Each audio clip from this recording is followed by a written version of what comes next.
Hello, I'm Jason Keith, Dean of the Bagley College of Engineering. Welcome to our virtual orientation session. I hope it proves helpful to you as you prepare to start your time at Mississippi State. I'm looking forward to seeing you on campus this fall, but in the meantime, I'm pleased to introduce Dr. Robert Green, who will provide you with more information about the college.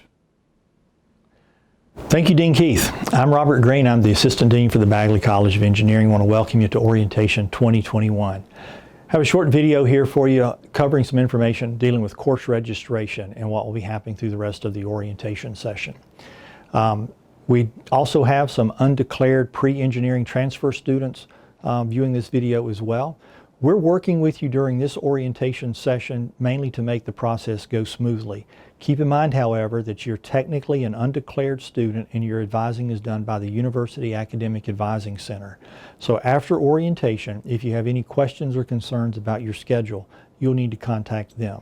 You can look on our website and review the academic requirements to be fully admitted to the Bagley College of Engineering, and once admitted, you'll be assigned an advisor in your academic discipline.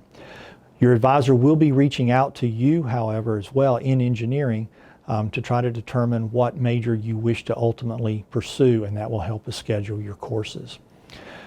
For those doing the virtual orientation session, you will not have the opportunity to attend an academic talk.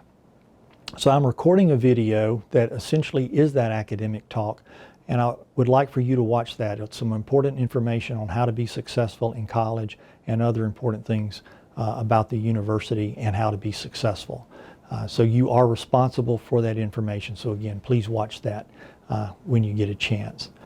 At orientation, you hopefully will have already worked with your academic advisor, and you will find that you already have a schedule prepared for you. Your advisor has done this in consultation with you based on high school courses you have taken, any other community college or university courses you may have taken, advanced placement credit, and all of those factors will be accounted for. So make sure you've communicated with your advisor about that. If your advisor has created a schedule, it's one they think you are capable of handling, regardless of how many hours it is. So don't feel like you're being overloaded. If you are a Mississippi resident and receiving MTAG or MESG funding, remember that in order to receive that funding in a following semester, you have to have completed the previous semester with 15 or more hours. So although we expect our students to average 16 hours per semester, you may need to take a few more should you need to drop a course and still be able to get funding the next semester. All of our engineering students have to take an appropriate math and English course. You'll be placing those by your advisor based on either ACT subscores, placement test scores, or other information we have access to. You'll also be put in an appropriate introductory course. That will vary from major to major depending on what that is. So we don't want you to change any of those courses. If you meet the requirements for chemistry, we'll also have you in a first semester freshman chemistry course, which is required of all of our students as well. Keep in mind that your advisors have been doing this for many years. They're professionals. This is what they do for a living. They've worked with lots of students, so you get to benefit from the experience of other students. So if your advisor has placed you in courses, they're the ones they think that are appropriate for you. You will have to take some general education courses, and during consultation before orientation with your advisor, hopefully we have narrowed down what those courses are. Ultimately, however, you are responsible for earning your engineering degree. We can help, your advisors can help, but I recommend you track it, you monitor it, you stay on course, and make sure you get to graduation and don't find yourself short a course or two. In order to do that, however, you have to communicate with your advisor. So do pay attention to your email. That is how we tend to communicate with students on campus. At some point during the orientation process, you're going to get an opportunity to work either with your advisor or with an orientation leader. For those doing in-person orientation, your orientation leader will be able to help you make some schedule adjustments. They know what courses you should not drop and change, and they'll know which ones you can, so they can work with you on that. If you do find that you need an academic advisor, they'll work with you in getting you in touch with the academic advisor during that session. We do ask, however, that you be careful in changing your schedule. keeping in mind that your advisor has built that for you based on their experience and what's worked for most students. Many of you have taken dual enrollment courses, have earned AP credit, or have taken AP exams and waiting on getting that credit, or are planning to take courses at a community college or another university over the summer.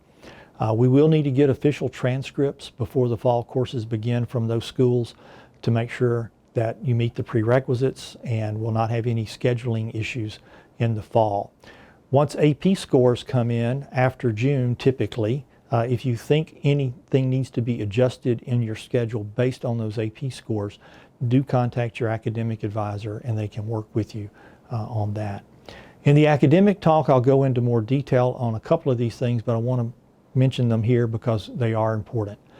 One, we do require all of our students to have a laptop computer. So those specifications, those minimum specifications are posted on our website.